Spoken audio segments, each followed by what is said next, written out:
ನಮಸ್ತೆ ಭಾರತ್ ಪ್ರಸ್ತುತಿಯಲ್ಲಿ ಮಂದಾರ್ತಿಯಲ್ಲಿ ರಾಷ್ಟ್ರೀಯ ಮಟ್ಟದ ಭಜನಾ ಸ್ಪರ್ಧೆಯನ್ನು ಶನಿವಾರ ಮಂದಾರ್ತಿ ದುರ್ಗಾಪರಮೇಶ್ವರಿ ದೇವಸ್ಥಾನದ ಬಳಿ ಧಾರ್ಮಿಕ ಮಂದಾಳು ಅಪ್ಪಣ್ಣ ಹೆಗಡೆ ಹಾಗೂ ಬಾರ್ಕೂರು ಕಚ್ಚೂರು ಮಾಲ್ದಿದೇವಿ ದೇವಸ್ಥಾನದ ಆಡಳಿತ ಧರ್ಮದರ್ಶಿ ಗೋಕುಲ್ದಾಸ್ ಕಚ್ಚೂರು ಚಾಲನೆ ನೀಡಿದರು.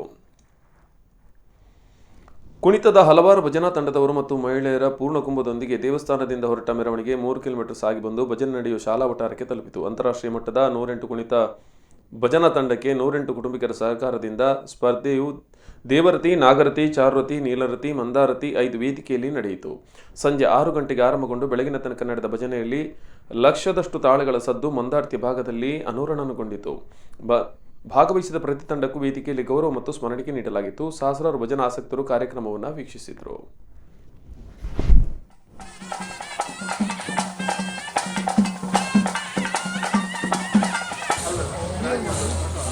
ಫೋಟೋಗೆ